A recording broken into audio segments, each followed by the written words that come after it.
has the most amazing imagination of anybody that I've worked with, and it doesn't, you know, it's not grounded in the human. I mean, it's not grounded here. So that it really just is, and it's childlike and more than that, and it just goes on and on. And I've never seen that with anybody that I've worked with. And it is, yeah, there is a childlike quality to it, and yet there's this really technical part to it as well. So it's this amazing combination. He can use this childlike imagination as sort of this adult, you know, grown-up director. He can harness it, and he can utilize it and create worlds.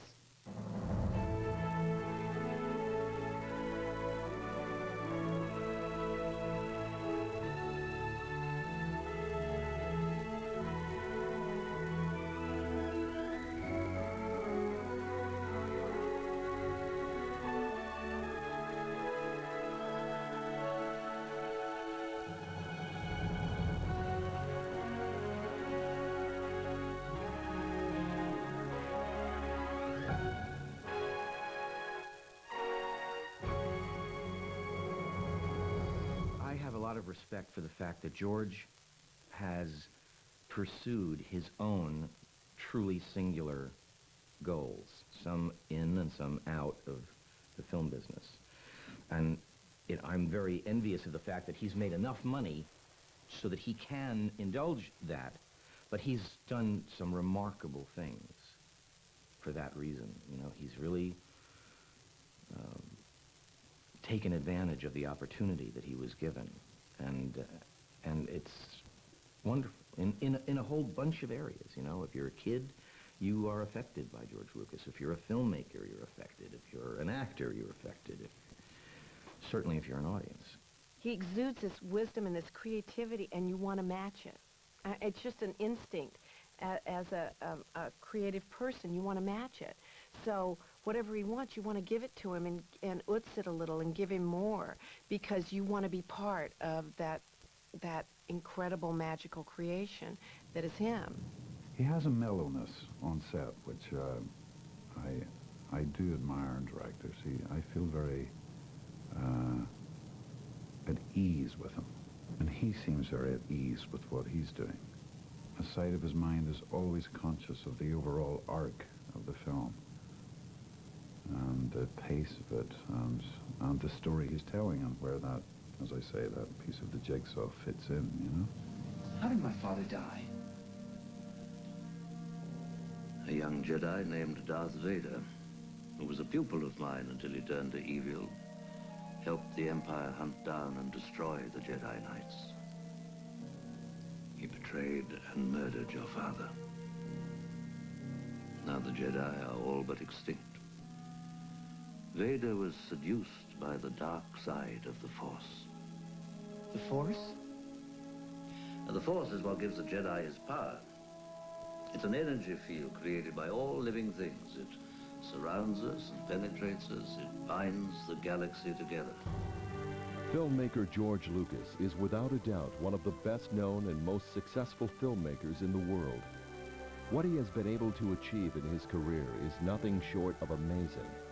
Producing a series of films based on his Star Wars concept that has captured the imagination of audiences worldwide.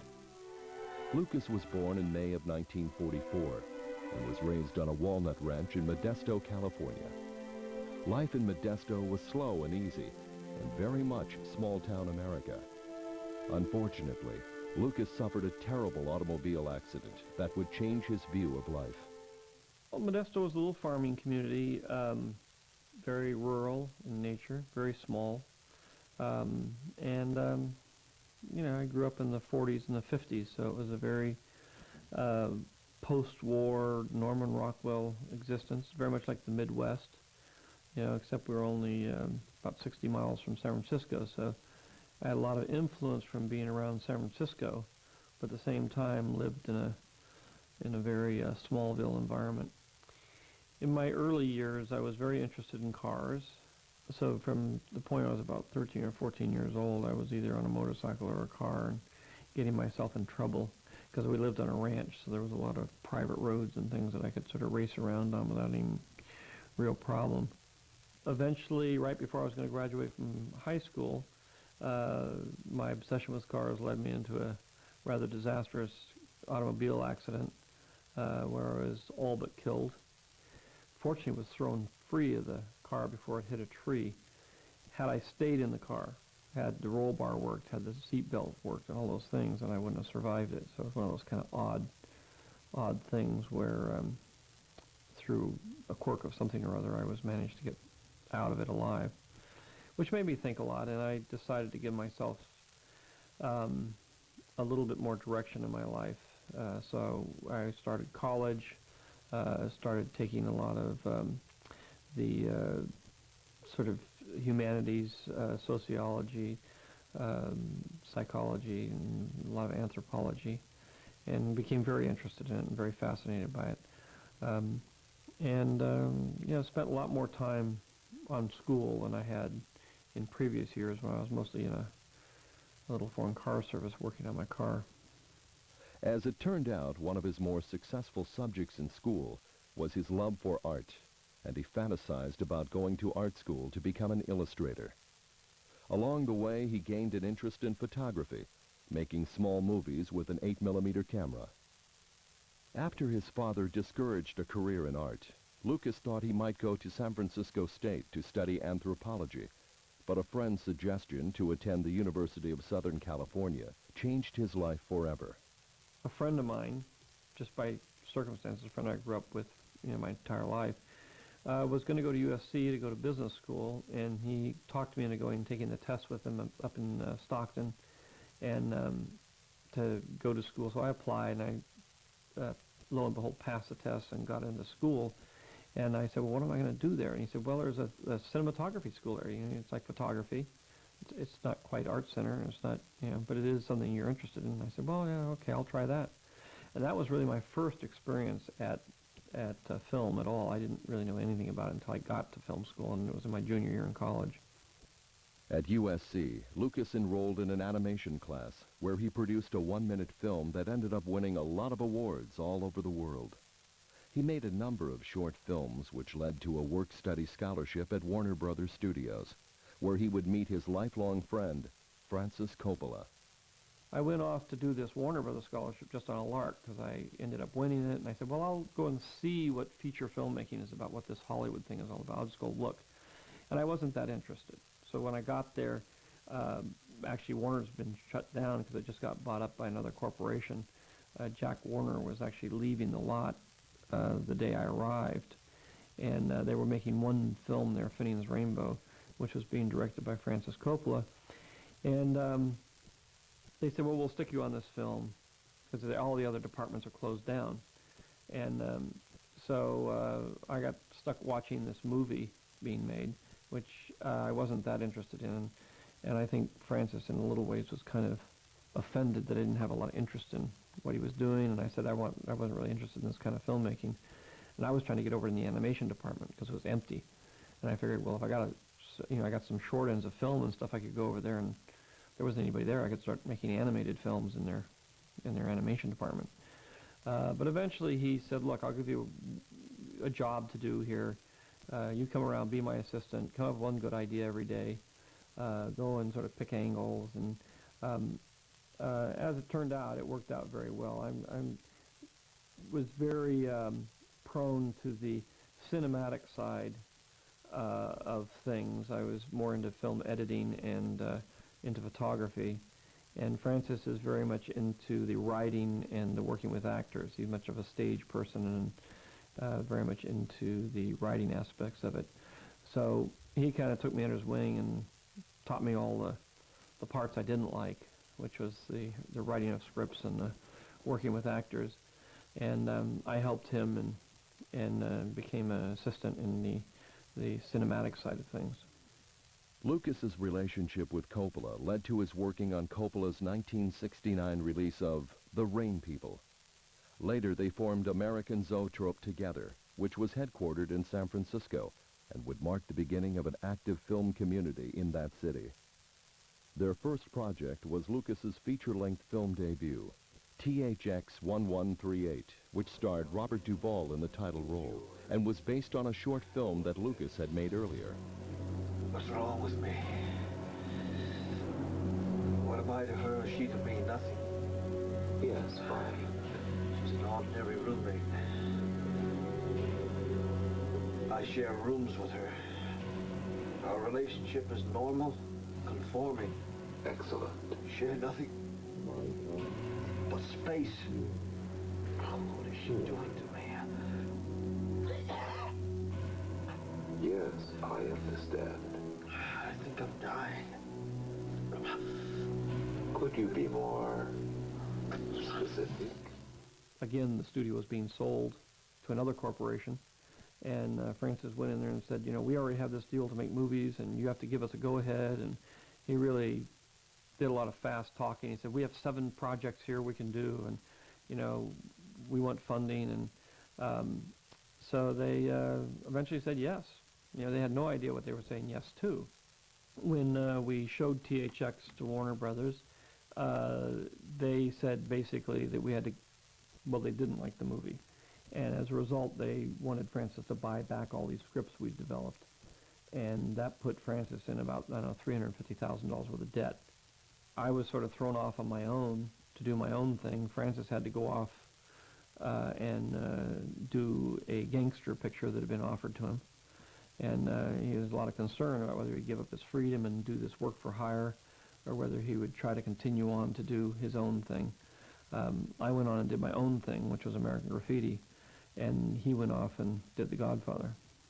1, 2, 3 o'clock, 4 o'clock, rock. 5, 6, 7 o'clock, 8 o'clock, rock. 9, 10, 11 o'clock, 12 o'clock, rock. We're going to rock around the clock tonight. With the encouragement of Francis Coppola, Lucas sat down and wrote American Graffiti, the film that set his career in high gear.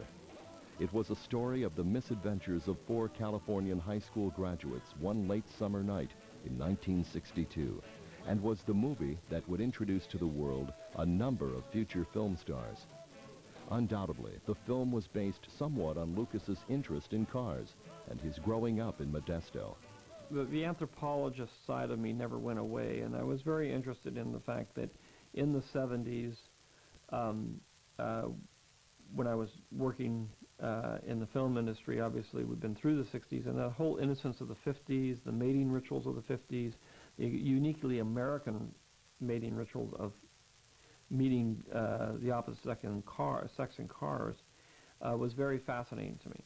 I really liked this kind of lost ritual that had gone on in the United States between 1940 and you know, basically the beginning of the 60s. And I saw the beginning of the 60s as a real transition in the culture, in the way, because of the Vietnam War and all the things we were going through, and I wanted to make a movie about it. I was very much advising that George focus on writing, and that, you know, that he no doubt had the talent to write, and that ultimately it was all in the vision and the script, and that he could write something and make a film that would have strong audience enjoyment as part of it. So he sat down and wrote American Graffiti. And Fran said, you can do a regular movie. Why don't you do a comedy? Why don't you do something that's really accessible to people? And so American Graffiti was the closest thing I could think of to an accessible movie. And the problem was that the studios didn't see it that way. They said it was, you know, not about anything. There was no story. They said you couldn't put that much music in a movie. It was just, you can't just have a music track going through the whole thing. So for 2 years I struggled to get it off the ground and get it made. And finally I got a studio to approve the project. They liked the script. They wanted me to do it. But they needed a name to go with it. And then Francis came back after doing The Godfather and said, I'll, you know, stand up and be the producer on it. Then I panicked and realized that I needed a better script and hired some friends of mine to rewrite it and make it work. Tonight, things are going to be different. Hey, wait a minute. You going to the hop, the freshman hop? Yeah. Oh, come on, man. That place is for kids. You two just got your ass out of there. Don't go back there. You ain't got no emotions. We are going to remember all of the good times, is what we're going to do. Yeah, well, go. Why don't you come with us?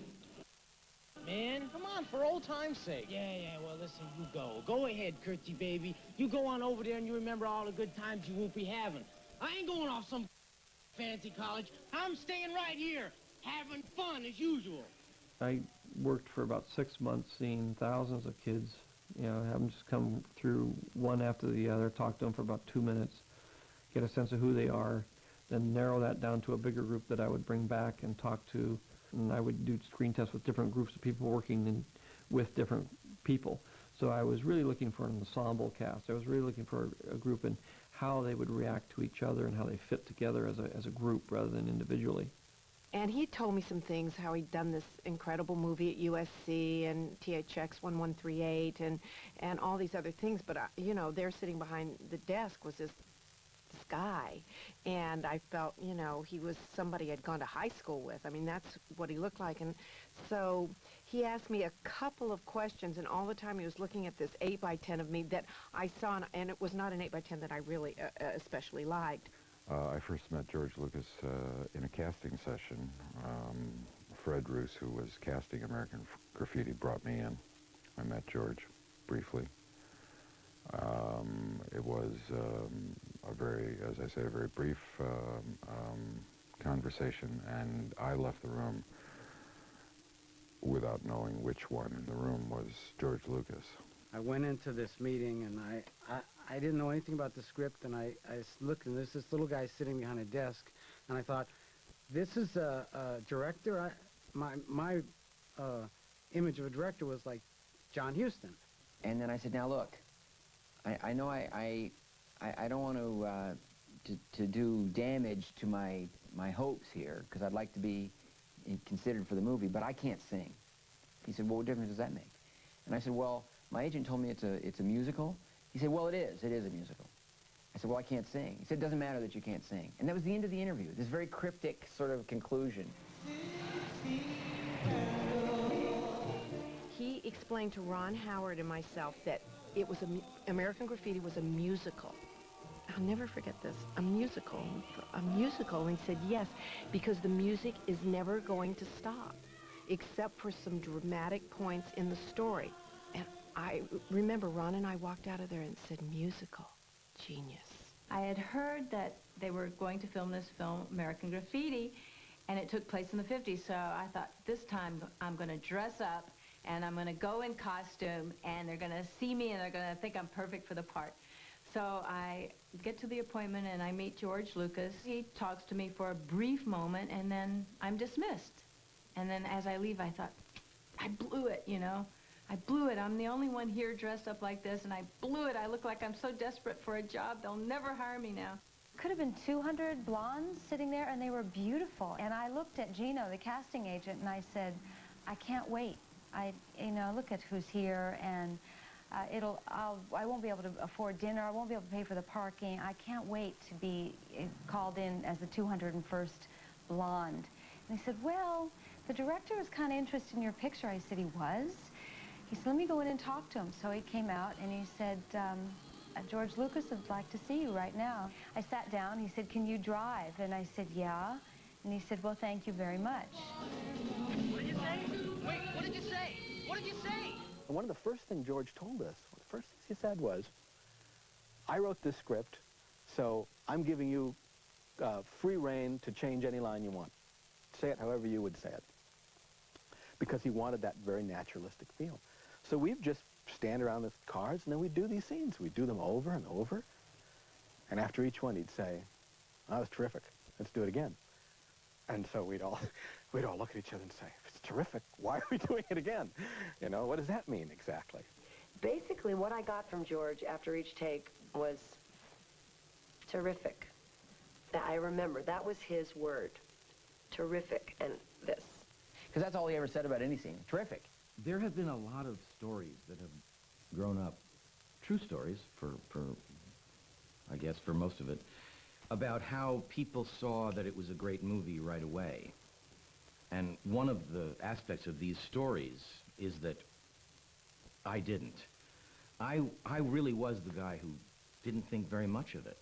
I mean, I didn't dislike it, but if someone said to me, as they did, well, this is going to be an epic. This is going to be a cultural icon. This is going to be so-and-so. I said, what are you, nuts? It's just a little movie. And that's what I thought of it as. I thought of it as, it was very neat, nifty, but no more than that. And everyone else really did seem to know the secret. It was a very short schedule. It was 28 nights. It was short in that the sun went down at 9 o'clock at night, came up at 5 o'clock in the morning. That made me a very short day. And then I only had 28 of them. So it was a very, very, very fast and short schedule, especially considering it was all on location with cars that broke down and all the other drama that would go on in that kind of situation. So it was just physically a very difficult thing to get through. We didn't even have a camera car. We had a trailer hitch from U-Haul that was linking two of the picture cars, and they took the trunk off one of the picture cars and loaded the camera, the cinematographer, the sound man, and George. Hey, baby. What do you say? Don't say anything, and we'll get along just fine. George always found the tightest corner to curl into, and I'm sure was often asleep when he was nudged to say, cut. He was quiet. I saw him in some conversations, especially with the cinematographer, where the cinematographer was doing all the talking, and George was saying, yes, no, I can't. All right. That'll work.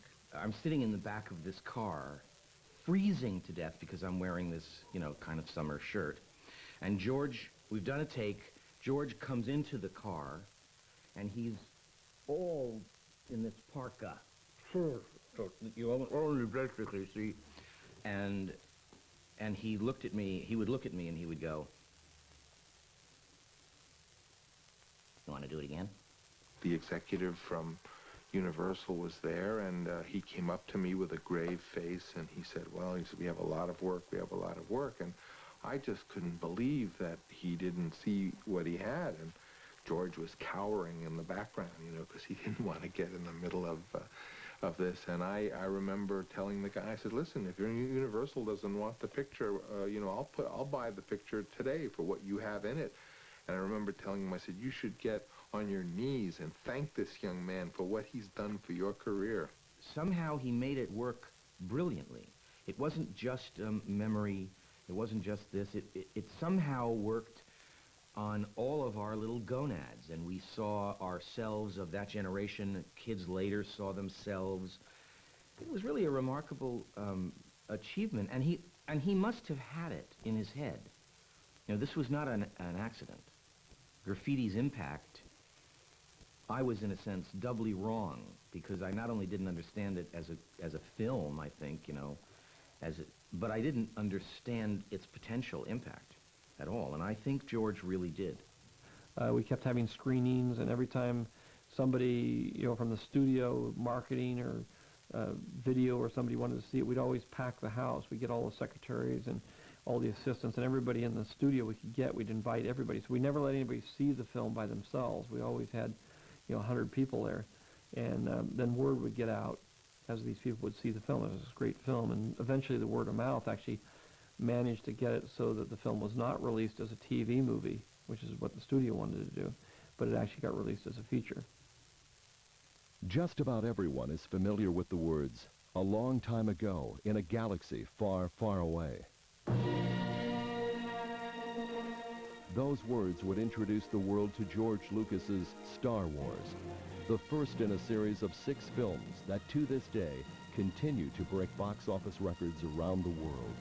In the process of us screening the film for anybody and everybody who would look at it in order to try to get it released, American Graffiti, Alan Ladd Jr. saw it, who was the head of 20th Century Fox, and he said, I love this movie, you're very talented, and what do you want to do? And I said, well, I'm trying to get this space thing off the ground.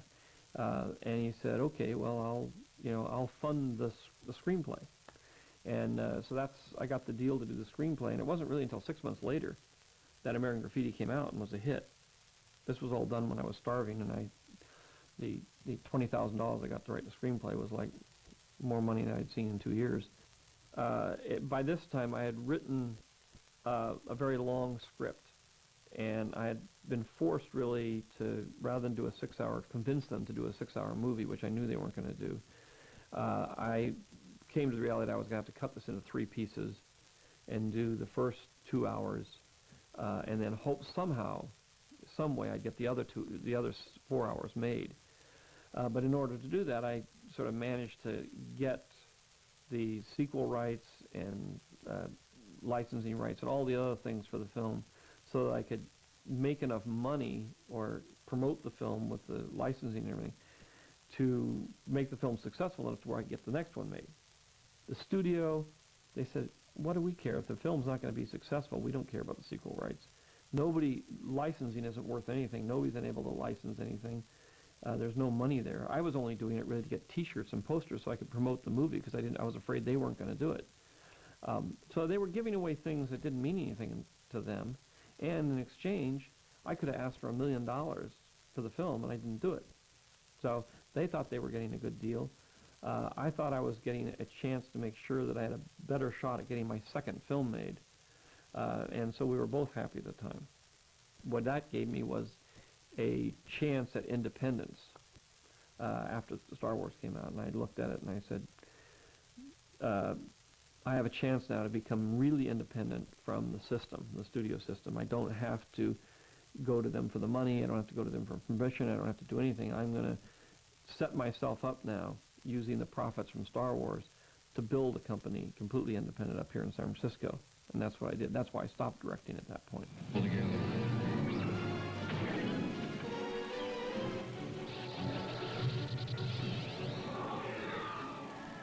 I went through a whole process of casting. Again, I saw just hundreds and hundreds and hundreds of people because, you know, when you're doing a movie like this that doesn't have any established names in it, you're really looking for young, new, fresh people, and it's a very hard and arduous process of, again, interviewing people very fast, bringing the people back that make an impression on you, eventually having them do readings for you, then going to the point of putting different people together in screen tests. And I would take these 3 Leias and I would move them around and test them with these 3 Lukes, and you know, and see who played well with each other. Again, I went in for an ensemble idea of casting rather than just casting individual roles. I really was looking for a group of people that would work well together. When I read the whole script, I wanted to play Han Solo, which was clearly the best part. But one of the reasons, it was a fantastic script. It was amazingly visual. One of the reasons I wanted to do it was I wanted to see if he could pull it off. Because you could never make a movie that was, I thought, as good as the script was. Darth Vader, only you could be so bold. The Imperial Senate will not sit still for this. When they hear you've attacked a diplomatic... Don't act so surprised, Your Highness. You weren't on any mercy mission this time. Several transmissions were beamed to the ship by rebel spies. I want to know what happened to the plans they sent you. I don't know what you're talking about. I'm a member of the Imperial Senate on a diplomatic mission to Alderaan. You are part of the Rebel Alliance and a traitor. Take it away. This is the first time I'd ever been in a film of that degree of success in a part of that size. And of course it had an enormous effect on my career immediately, and has continued to have an effect on my career over the last 25 years. So, you got your reward and you're just leaving then? That's right, yeah. Got some old debts I gotta pay off with this stuff. Even if I didn't, you don't think I'd be fool enough to stick around here, do you? Why'd you come with us? Pretty good in a fight. Could use you. Come on. Why don't you take a look around? You know what's about to happen, what they're up against. They could use a good pilot like you. You're turning your back on them. What good's a reward if you ain't around to use it? Besides, attacking that battle station ain't my idea of courage. It's more like suicide. All right. Well, take care of yourself, Han. I guess that's what you're best at, isn't it? Hey, Luke. May the Force be with you.